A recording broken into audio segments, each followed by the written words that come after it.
Al-ikhwan wal akhwat jamaah salat maghrib rahimani wa rahmakumullah. Alhamdulillah, tentunya kita bersyukur di hari ini kita masih punya waktu untuk duduk bersama di tempat ini. Nikmat yang Allah Subhanahu wa taala bukakan untuk kita, yang banyak di luar sana orang tidak bisa melakukan seperti yang kita lakukan. Oleh karena itu, kembali kita tentunya sama-sama mengingatkan bahwa ini adalah nikmat Allah Subhanahu wa taala yang harus kita gunakan dan kita pakai. Ketika Nabi SAW bersabda, "Kun fid dunya ka'annaka gharibun au abir sabil." Jadilah kamu di dunia ini seakan-akan kamu adalah orang asing atau hanya sekedar lewat di sebuah jalan. Maka Abdullah ibn Umar radhiyallahu taala anhu beliau berkata, "Iktanim khamsan qabla khamsin." Karena kita di kehidupan dunia ini hanya seperti orang numpang lewat saja, dan bukan seperti, bahkan seperti itu hakikatnya. Kita seperti orang asing yang bukan tempat menetap kita di tempat ini. Maka beliau Ibn Umar radhiyallahu taala anhu katakan, kalau begitu gunakanlah 5 sebelum datangnya 5. Di antara yang beliau sebutkan radhiyallahu taala anhuma, faraguk qabla syughlik, wasihatuk qabla maradik, wasyababuk qabla haramik. Gunakan waktu kosongmu, waktu luangmu sebelum kamu sibuk. Gunakan waktu sehatmu sebelum kamu sakit. Gunakan masa kuatmu sebelum kamu nanti pikun. Ini yang beliau wasiatkan terkait dengan apa yang dikatakan oleh Nabi SAW tadi. Karena kita tidak tahu kapan kita bisa melakukan ibadah kepada Allah dengan penuh ketenangan. Kita tidak tahu kapan kita bisa masuk masjid. Kita tidak tahu kapan kita bisa taklim duduk seperti ini. Saya ambil contoh tadi malam, kemarin kita berencana taklim di sebuah masjid. Kami sudah keluar dari jam 5. Tapi sampai Isya belum sampai di masjid. Artinya begitulah. Selama kita bisa taklim. Karena kita tidak tahu suatu saat kita tidak bisa taklim. Tidak bisa melakukan kebaikan. Itu pelajaran untuk kita semua bahwa hidup ini tidak selalu seperti yang kita harapkan. Hidup kita di dunia ini tidak selalu di atas apa yang kita rencanakan. Hidup ini adalah di bawah kehendak Allah Subhanahu wa taala, Rabb kita yang mengatur segalanya. Kita punya keinginan, kita punya kehendak. Tapi keinginan kita adalah tunduk di bawah kehendak dan keinginan Allah Subhanahu wa taala. Kata Allah Subhanahu wa taala di dalam Al-Qur'an, "Wa ma tasyauna illa ayyasha Allahu rabbul alamin." Tidaklah kalian berkehendak kecuali di bawah kehendak Allah, Rabb alam semesta, yang mengatur kehidupan kita, yang menciptakan kita, yang mematikan dan menghidupkan kita. Ini tentunya menyadarkan kita bahwa di dalam kehidupan ini, selama kita punya waktu, kita gunakan dan kita syukuri. Kita gunakan dan kita syukuri. Di malam hari ini, alhamdulillah, tentunya seperti biasa kita melanjutkan kajian Kitab Tauhid, dan kita akan membaca bab 63 insyaallah taala di pertemuan malam hari ini. Di bab ini beliau rahimahullah cuma menyebutkan satu ayat dan satu hadis, hanya saja haditsnya agak panjang insya Allah. Dan poin sebenarnya hanya satu kalimat saja. Cuman kebiasaan penulis rahimahullah beliau bawakan hadisnya secara utuh. Secara sempurna. Mungkin karena banyak juga pelajaran yang perlu kita ambil dari hadits yang beliau bawakan secara utuh tersebut. Kita baca kata penulis rahimahullah, bab ma ja'a fi dimmatillahi wa dimmati nabiyyi. Bab apa yang datang tentang janji Allah dan janji nabinya. Bab ini beliau sebutkan rahmahullah terkait dengan perjanjian. Apa hubungannya dengan tauhid? Para ulama kita menjelaskan karena orang yang naqd al-uhud, orang yang selalu membatalkan janjinya, terutama janjinya kepada Allah. Dan seorang muslim, bahkan manusia seluruhnya, demikian pula jin punya janji. Di dalam perut ibu kita ditanya oleh Allah, bukankah saya ini Rob kalian? Alastu birabbikum. Bukankah saya ini Rob kalian yang menciptakanmu, mengatur kehidupanmu, menguasaimu? Yang mana pengakuan nanti kita terhadap ini membuat kita beribadah hanya kepada Allah. Kita bilang dalam perut, bala. Iya, kita akui semuanya. Makanya kenapa seorang anak itu kalau lahir, semuanya lahir di atas Islam. Kedua orang tuanya lah yang membawa dia ke Yahudi, ke Nasoro, ke Majusi, atau ke Islam. Ini yang perlu kita pahami. Dalam diri kita, setiap yang lahir di kehidupan dunia ini, ada janji Allah terhadap. Setelah keluar, dia dihadapkan oleh syariat yang dibawa oleh Nabi Allah. Berarti ada janji Nabinya kepada kita. Kita dalam hidup ini ada hak kita sebagai hamba. Tapi ketahuilah Allah punya hak kepada kita. Sama, kita kepada Nabi kita Muhammad SAW punya hak. Hak kita untuk diajarkan kebaikan oleh Nabi. Tapi Nabi juga punya hak kepada kita. Kita harus menghormati beliau. Kita harus memuliakan beliau sebagai Rasul dan Nabi Allah Subhanahu wa Ta'ala. Menepati janji ini itu masuk dalam kesempurnaan tauhid. Dan membatalkan janji itu kekurangan dalam tauhid. Bahkan itu ciri dan tanda munafik. Karena Nabi SAW telah menyampaikan kepada kita hadits terkenal, sering mungkin kita dengarkan ayatul munafik salah. Tanda orang munafik itu ada 3.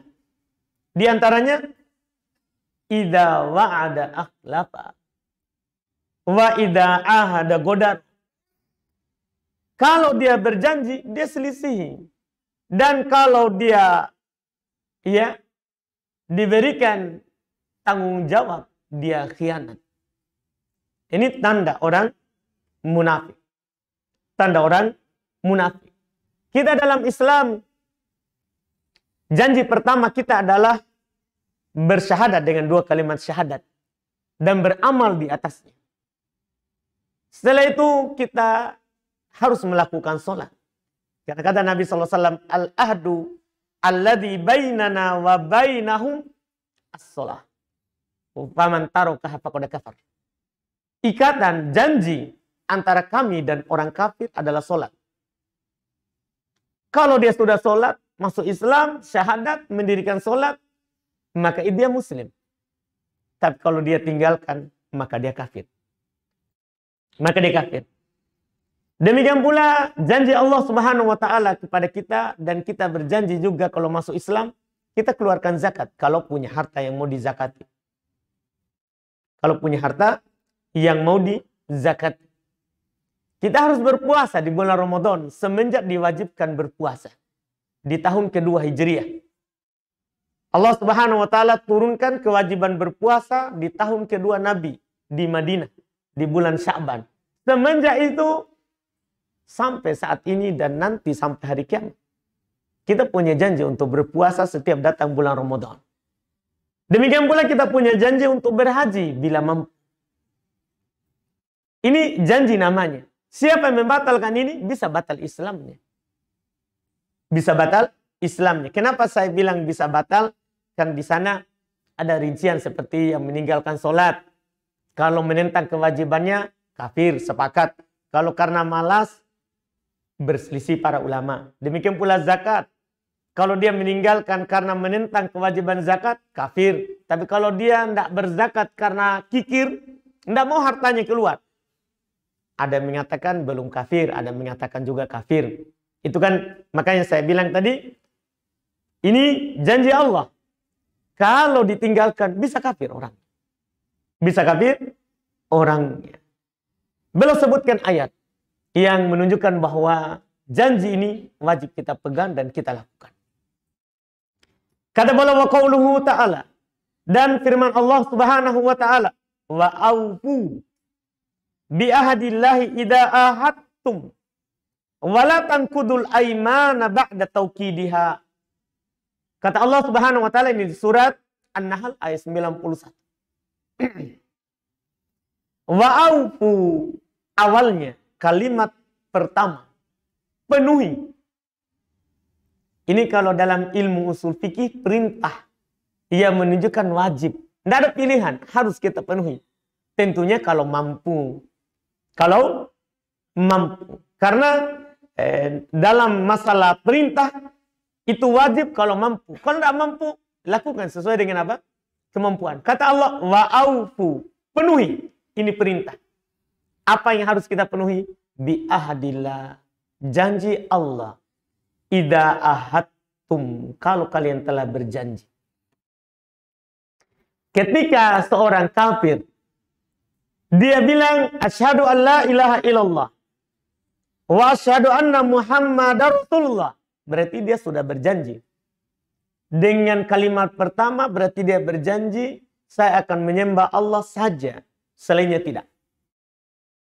Kalau ada orang berdoa kepada Allah, tapi juga kepada selain Allah, dia batalkan janji.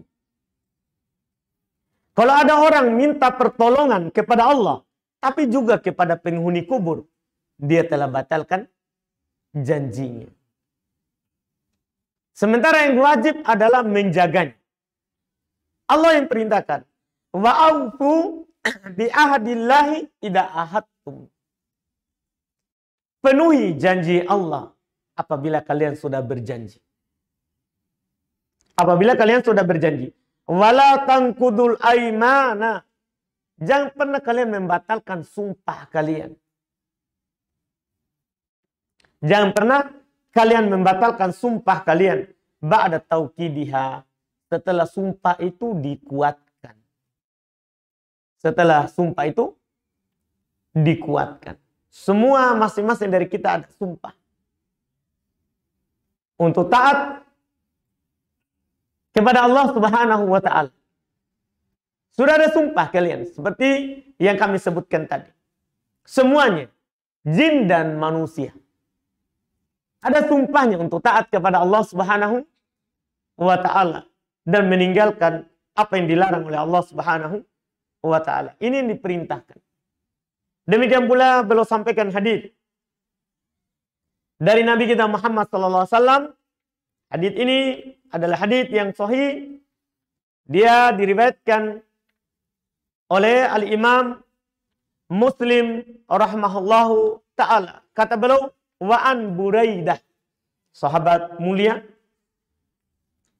Dari Buraidah radhiyallahu ta'ala anhu qala kana Rasulullah sallallahu alaihi wasallam idza ammara amiran ala jaisin aw sariyatin, adalah Rasulullah sallallahu alaihi wasallam apabila beliau mengutus, menguasakan, menentukan penguasa atau pemimpin atas sebuah pasukan, ausah, maka Nabi SAW akan berwasiat kepadanya.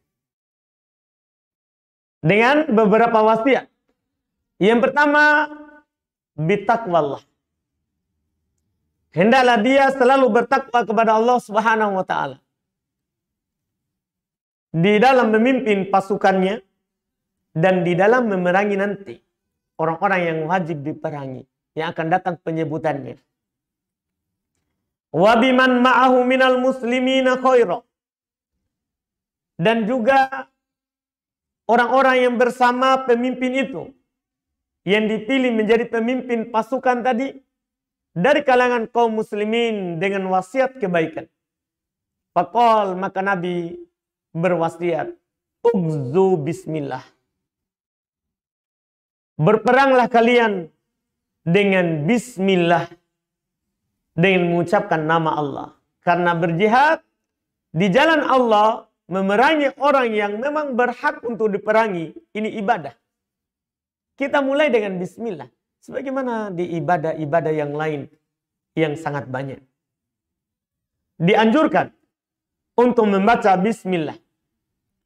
Setelah itu, qatilu man kafara billah. Perangilah orang yang kafir kepada Allah.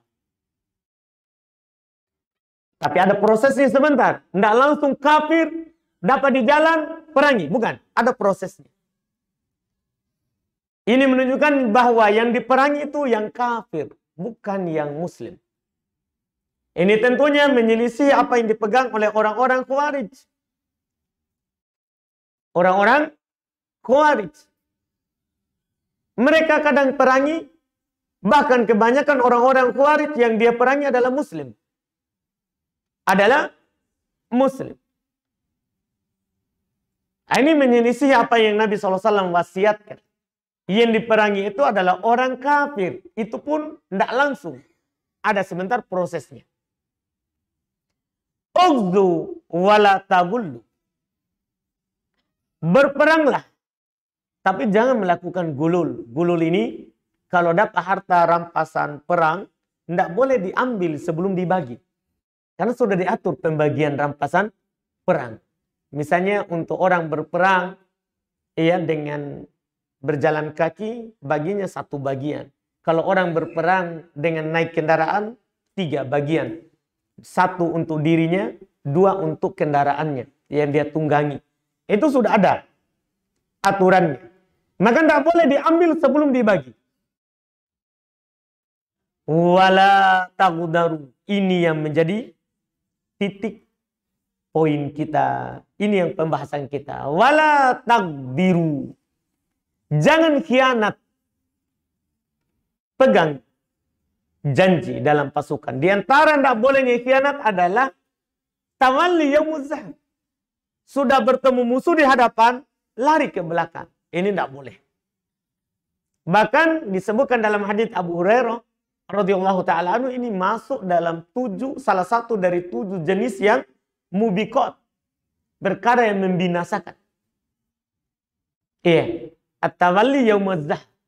Berpaling saat sudah berhadapan dengan musuh. Ini namanya berkhianat. Ini namanya berkhianat. Ini Nabi wasiatkan di pasukan perang. Menunjukkan wajibnya kita itu selalu memegang janji. Memegang janji. Ini poinnya kenapa beliau sebutkan hadis ini. Ini yang menjadi titik poin kita. Jadi Nabi SAW melarang kita untuk khianat. Allah perintahkan kita untuk tepati janji kalau sudah berjanji. Nabi larang berkhianat. Ini menunjukkan wajibnya karena ada perintah terus ada larangan.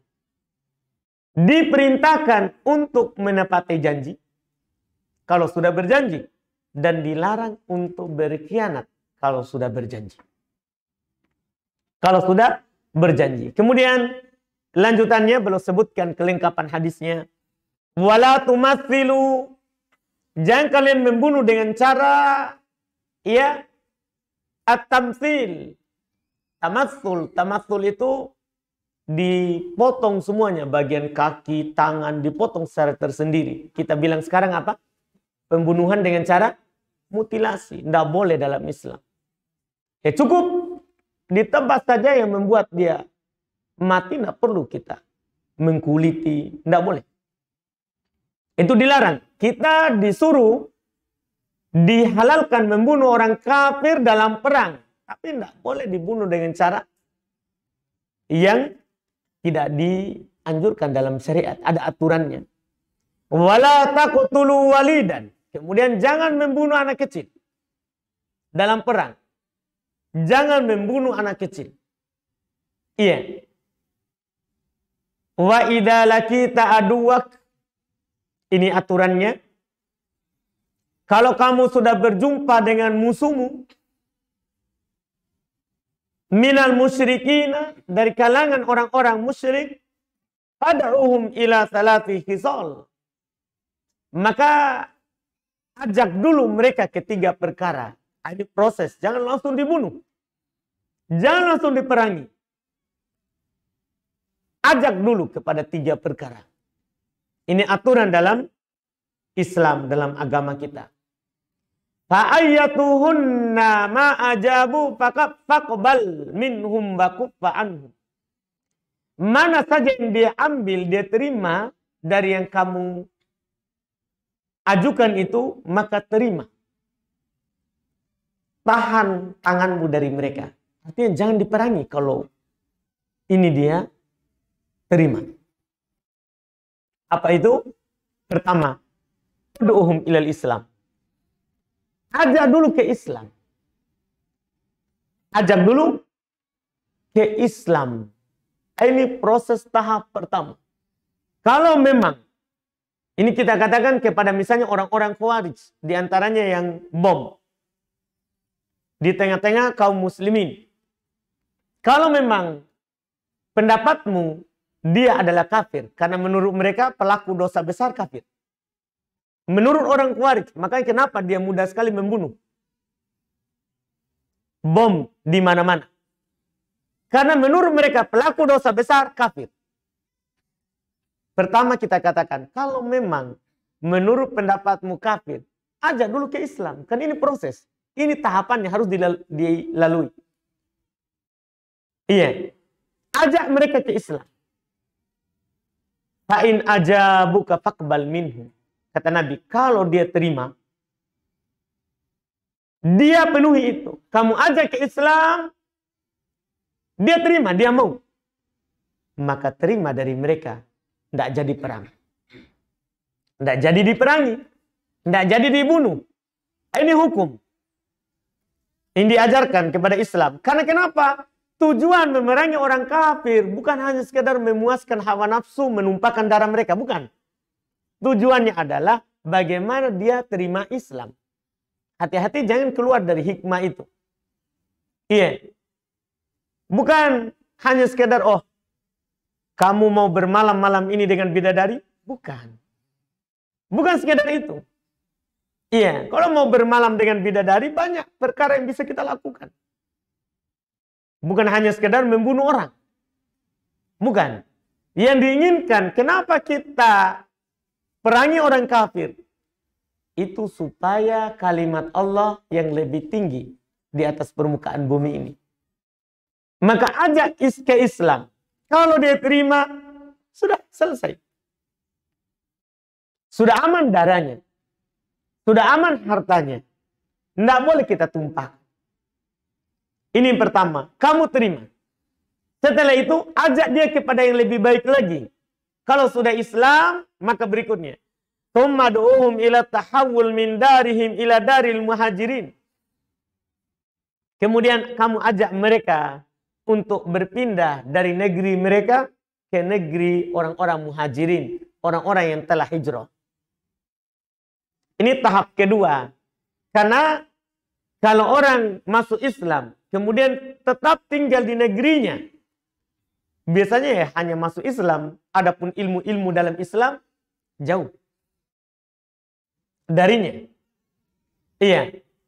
Karena ketika orang baru masuk Islam, dia bergabung dengan kaum muslimin yang lain, itu lebih bagus. Lebih bagus. Karena ada hal-hal, misalnya dia sulit dia pelajari, dia bisa lihat amalan mereka. Bisa lihat amalan kaum muslimin. Jadi ajak dia berpindah. Wa akhbirhum annahum idza fa'alu dzalika falahum ma lil muhajirin wa 'alaihim ma 'alal muhajirin. Kabarkan kepada mereka, kalau mereka melakukan hal itu, maka untuk mereka apa yang didapatkan oleh orang-orang muhajirin. Dan apa yang diperlakukan kepada orang-orang muhajirin. Artinya, berlaku hukum Islam kepada mereka kalau sudah pindah dari negeri kafir ke negeri Islam. Berlaku. Iya. Kalau mereka berpindah. Fa'in abau ayyatahawwalu. Kalau mereka tidak mau untuk hijrah. Setelah diajak ke Islam, semuanya masuk Islam, tapi mereka tidak mau berpindah. Fa'akhbirhum annahum yakununa ka'arabil muslimin. Maka kabarilah mereka bahwasanya mereka seperti orang-orang Arab pedalaman. Hukumnya seperti itu. Orang Arab pedalaman yang masuk Islam tidak diperangi. Cuman kalau saat ada pembagian ghanimah perang, mereka tidak dapat. Karena mereka pisah dari negeri kaum muslimin. Kecuali dia juga ikut berperang kalau saat perang. Makanya kata beliau, lihat kata Nabi sallallahu alaihi wasallam, yajri alaihim hukmallah. Berlaku atas mereka hukum Allah, hukum Islam. Tapi wala yakunu lahum fil ghanimati wal fai' syai'. Mereka tidak dapat ghanimah harta rampasan perang, demikian pula fai', pembagian fai' ini rampasan perang juga, cuman tanpa perang. Jadi sebelum diperangi dia menyerah. Maka hartanya itu dinamakan fai. Kalau dia diperangi, kemudian kalah, hartanya namanya ghanimah. Ini sama-sama dari harta orang kafir. Cuman beda penamaan. Kalau dari hasil perang, kemudian orang kafir kalah, hartanya itu namanya ghanimah. Kalau mau diperangi, tapi dia menyerah, sebelum diperangi namanya fai. Namanya fai. Illa ayyujahidu ma'al muslimin. Kecuali mereka berjihad bersama kaum muslimin. Kalau dia berjihad bersama kaum muslimin, maka dapat ghanimah. Fa'inhum abau. Sekarang kalau mereka tidak mau. Tidak mau diajak ke Islam, tidak mau. Tidak mau terima. Fas'alhum al-jizyah. Ini tahap kedua. Tahap pertama, ajak ke Islam. Setelah masuk Islam, ajak hijrah. Kalau tidak mau hijrah, tidak apa-apa. Tapi tidak dapat harta rampasan perang nanti. Itu cabang-cabang yang pertama. Yang kedua, tawarkan. Kalau tidak mau masuk Islam. Fas'alhum al-jizyah.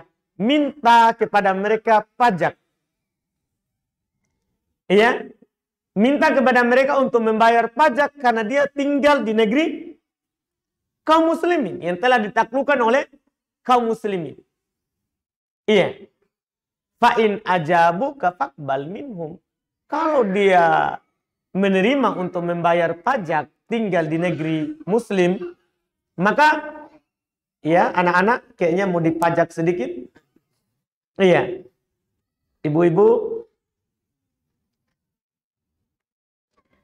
fa'in ajabu, kalau mereka menjawab, maksudnya dia tidak mau masuk Islam, tapi mau bayar pajak.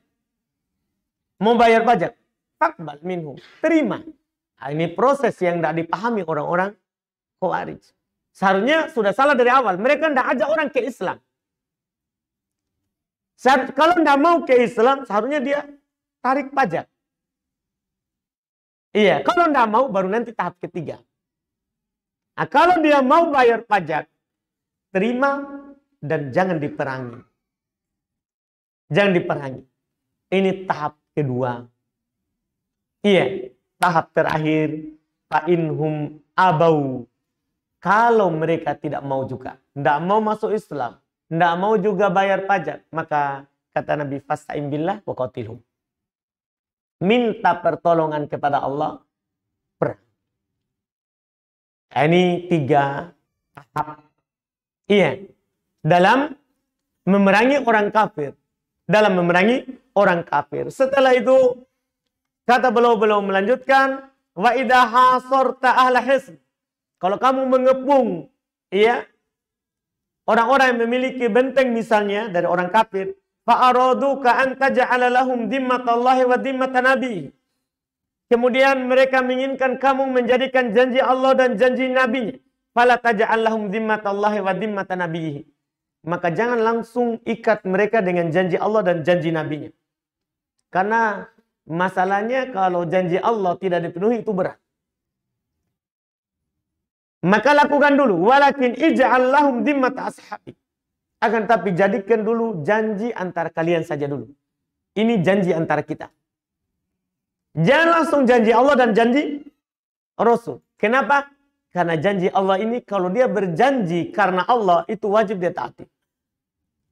Dan tidak berat untuk dia batalkan. Maka tahap awal, kalau dia mau berdamai, ikat janjinya kamu kepada mereka. Wa in taghfiru dimamakum wa dimmata ashabikum ahwan min an taghfiru dimmatallahi wa dimmatan nabi. Ini besarnya janji Allah. Ini penegasan dari yang sebelumnya tadi. Kalau mereka membatalkan janji kalian dan janji sahabat kalian, itu lebih ringan daripada dia membatalkan janji Allah dan janji nabinya. Wa idha hasorta ala hisn wa araduka an tanzilhum ala hukmillah.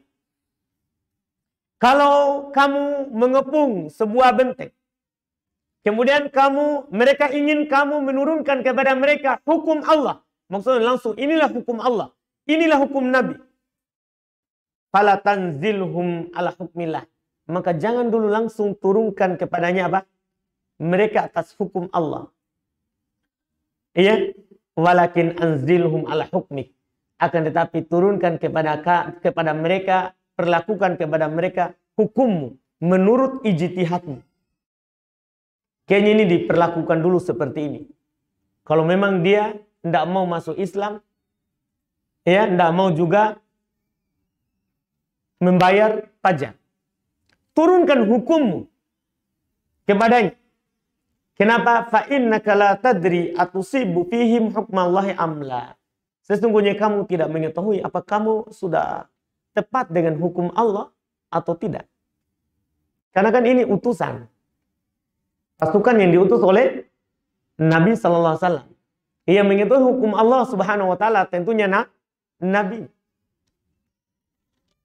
Baik, alhamdulillah dengan ini alhamdulillah kita selesai dari bab yang belum sebutkan. Kalau ada pertanyaan silakan.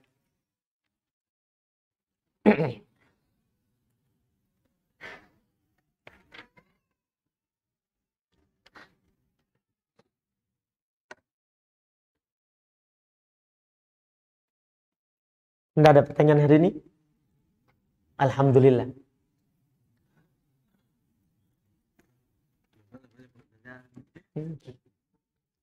Enggak ada ya? Siapa yang mau langsung bertanya? Karena kalau enggak ada kita tutup.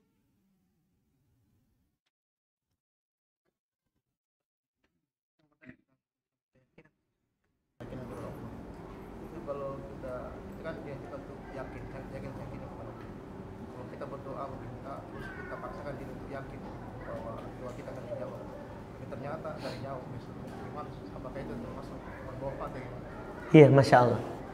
Beliau buka tadi kan, kita kan harus yakin kepada Allah. Iya. Gimana kalau kita berdoa dan berusaha yakin kepada Allah Subhanahu wa taala untuk dikabulkan doanya, tapi tidak dikabulkan. Sebenarnya, Pak, kita harus pahami, kalau kita sudah berdoa pasti dikabulkan. Karena Allah Subhanahu wa taala menjanjikan seperti itu. Allah Subhanahu wa taala berfirman, "Wa qala rabbukum ud'uni astajib lakum." Rabb kalian berkata, berdoalah kepadaku maka saya pasti akan kabulkan. Ini janji, Pak, tidak akan pernah Allah selisihi. Hanya saja kadang kita hamba merasa tidak dikabulkan karena kadang permintaan yang kita minta tidak dikasih. Seperti yang kita minta. Makanya ketahuilah Nabi kita Muhammad SAW menjelaskan bentuk itu Pak, pengabulan doa itu ada 3. Ini harus kita pahami. Supaya kita tidak merasa, oh saya kok sudah minta, saya minta istri 2, tidak dikasih-kasih. Gitu Pak ya, sudah menikah. Iya, misal saya minta mobil, tidak dikasih. Ketahuilah bentuk pengabulan doa itu Pak, ada 3. Pertama, kita akan dikasih apa yang kita minta langsung. Yang kedua, kita tidak dikasih apa yang kita minta. Tapi dikasih yang lebih baik untuk kita. Karena Allah tahu mana yang bagus untuk kita. Belum tentu kita minta mobil, Allah kasih mobil, itu bagus untuk kita. Belum tentu. Bisa saja itu tidak bagus. Maka Allah kasih yang lebih baik daripada itu. Itu yang kedua. Yang ketiga, Allah tidak kabulkan seperti 2 ini tadi di dunia. Allah simpan permintaan kita itu di akhirat. Dia simpan di sana saat kita butuhkan. Nah, jadi jangan anggap bahwa kita berdoa, kok saya sudah berdoa tapi tidak dikabulkan. Enggak, dikabulkan. Cuman Allah yang tahu yang mana yang cocok untuk kita. Nah, seperti itu. Alhamdulillah.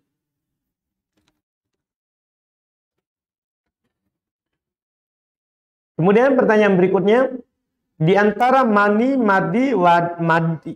Mani, madi, madi. Bukan madi ya. Wadi mungkin ya. Karena mani, madi, madi. Bukan madi, wadi. Iya. Yang mana di antaranya ketika kena pakaian tidak bisa kita pakai untuk sholat. 2, yaitu madi dan wadi. Wadi dan madi. Karena dia najis. Adapun mani, berdasarkan pendapat yang kuat, mani bukan najis. Karena pernah Rasulullah SAW pakaiannya kena mani sampai kering. Aisyah radhiyallahu taala anha mengkeringnya saja, tidak mencucinya. Kemudian Nabi pakai sholat. Ini menunjukkan mani tidak najis. Adapun madi sama wadi najis, harus kita cuci. Harus kita cuci. Iya. Ini wallahu alam dari apa yang ditanyakan.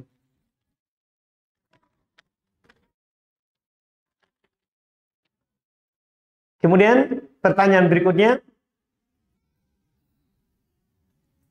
kenapa Ibn Hazm menghalalkan musik? Dan siapa itu Ibn Hazm? Ibn Hazm itu beliau adalah ulama Andalusia, ulama Spanyol. Iya. Beliau punya madhab namanya madhab Dhahiriyah. Tahu madhab Dhahiriyah? Yaitu hanya berdalil dengan yang tersurat di ayat atau di hadis.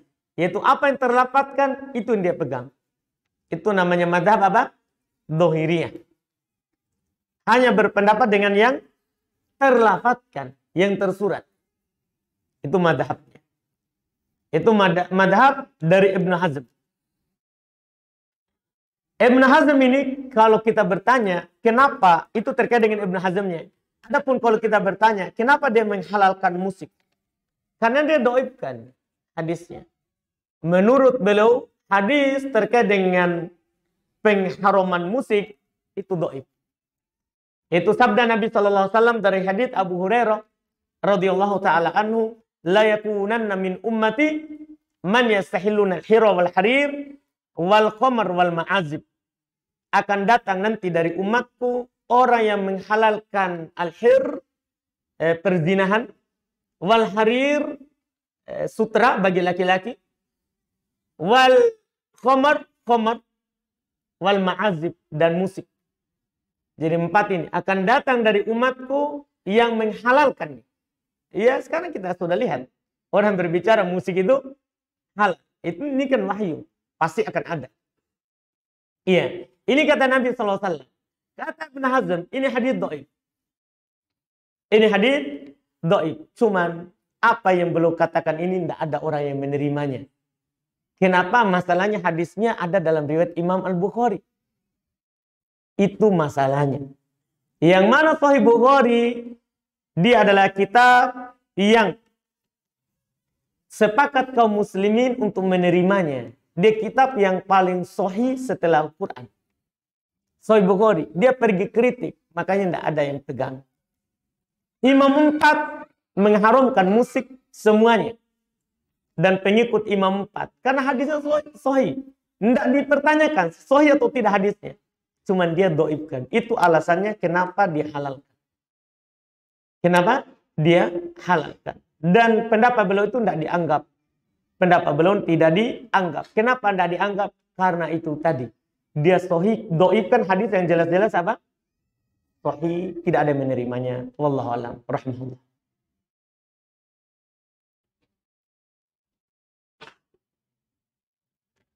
Kemudian pertanyaan berikutnya, bolehkah memakan makanan maulid pemberian saudara? Ini kan sudah tidak ada lagi maulid ya? Iya. Iya kan? Sudah tidak ada ya? Iya, tahun depan lagi baru kita tanya. Iya. Kan ini sudah lewat masanya. Ya? Masih ada. Masih ada? Masa? Saya kira sudah lewat. Nah ini sudah bulan berapa ini?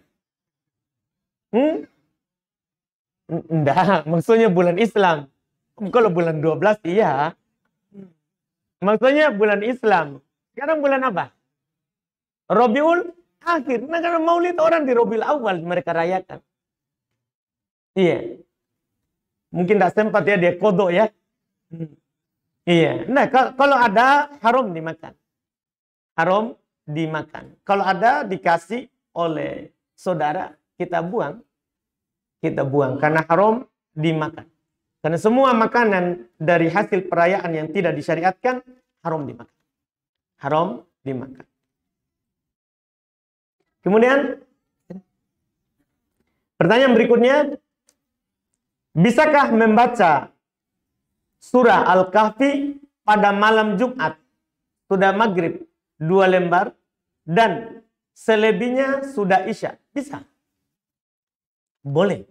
Karena di dalam keutamaan membaca surah Al-Kahfi itu, mereka disebutkan dalam hadits Abu Sa'id Al-Khudri, dia adalah malam Jumat atau dengan lafaz hari Jumat. Hari Jumat itu kata para ulama, mulai dari terbenamnya matahari di hari Kamis. Sampai besok terbenamnya matahari di hari Jumat. Itulah hari Jumat. Itulah hari Jumat. Jadi masuk dalam keutamaannya. Alhamdulillah. Apabila salat berjamaah di dalam masjid, anggaplah salat isya di rakaat ketiga, tiba-tiba datang musibah kayak gempa begitu atau hujan keras, kencang anginnya, terus ini masjid terangkat-angkat. Nah, apa yang harus dilakukan? Harus membatalkan sholat atau meneruskan sholat dengannya tawakal saja? Karena ini sudah sudah panik begitu. Baik. Katanya ada pertanyaan, bagaimana kalau kita lagi sholat? Contohnya sholat isya. Rakaat ketiga ya. Iya, sudah rakaat ketiga katanya. Tapi tiba-tiba gempa. Iya, atau keras angin. Tapi terangkat masjidnya. Kalau angin kan enggak apa. Iya kan? Gempa lah. Kan kalau angin biar keras di luar ini kan kita enggak rasa. Cuma mungkin belum keras angin jadi terangkat masjid. Itu mungkin ya. Baik, hayalan tinggi sekali hayalan itu. Iya, gempa. Anggaplah gempa. Apa harus kita lakukan? Kita batalkan sholat atau tidak? Iya. Pertama, boleh kita lanjut sholat kalau kita punya ketawakalan yang tinggi kepada Allah Subhanahu wa Ta'ala. Boleh kita lanjut sholat. Cuman yang paling bagus dan paling utama adalah kita selamatkan diri baru nanti sholat. Baru nanti apa? Sholat. Karena jangan sampai nanti kita masuk dalam mati konyol. Artinya tidak mengambil dulu sebab yang menyelamatkan diri. Baru, ya, kalau kena musibah baru qadarullah. Ya, karena kita di dalam syariat kita ada namanya daruriyat al-khams. Iya, 5 perkara yang darurat. harus kita lindungi. Di antaranya adalah diri kita. Diri kita darurat kita apa? Jaga. Kita berusaha dulu bagaimana diri ini tidak binasa. Tidak binasa. Kalau setelahnya ternyata kita ditimpa musibah, qadarullah. Itu sebagaimana kalau kita punya harta juga seperti itu, punya agama juga seperti itu, punya kehormatan juga seperti itu. Iya. Sama dengan kata Nabi SAW, man kutila duna malihi fahuwa syahid, man kutila duna nafsihi fahuwa syahid. Siapa yang dibunuh karena membela dirinya, dia jaga dirinya, tapi dia dibunuh, maka dia mati syahid. Siapa yang dibunuh karena menjaga hartanya, mati syahid.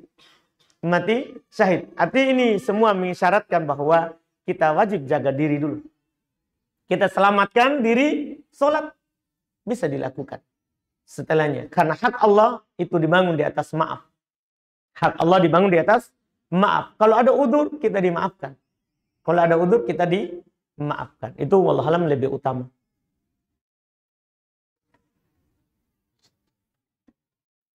Silakan, Pak.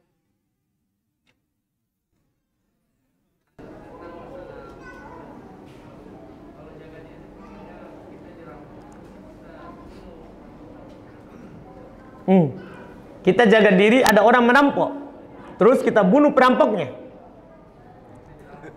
Kita dirampok. Setelah itu, kalau kita tidak bunuh, maka dia akan membunuh kita. Iya. Kita tidak berdosa. Ya kan? Tapi kalau kita dibunuh, mati syahid. Mati syahid. Tapi kita punya pilihan itu tadi. Mau kita berkelahi dulu atau kasih? Iya, itu kan, itu namanya pilihan. Iya. Itu karena ya harta atau nyawa. Kan begitu, Pak. Tapi kalau kita membela harta kita supaya tidak mau diambil, akhirnya dia bunuh kita, maka kita mati syahid. Kalau kita bunuh dia, tidak apa-apa. Itu hukum Islam, itu dihalalkan. Orang ta'addi namanya. Orang melampaui batas kepada kita. Sebagaimana kalau ada orang ngintip, kan ngintip haram. Tapi kalau kita colok matanya, tidak ada. Iya, tidak ada dosa bagi kita, tidak ada kisos. Iya, kan dia melampaui batas. Kita tidak diancam dengan neraka. Alhamdulillah. Katanya sudah selesai. Alhamdulillah hari ini Masya Allah. Pertanyaan kertas sedikit. Kita cukupkan. Subhanallah. Alhamdulillah. Asyhadu an la ilaha illa anta astaghfiruka wa atubu ilaik.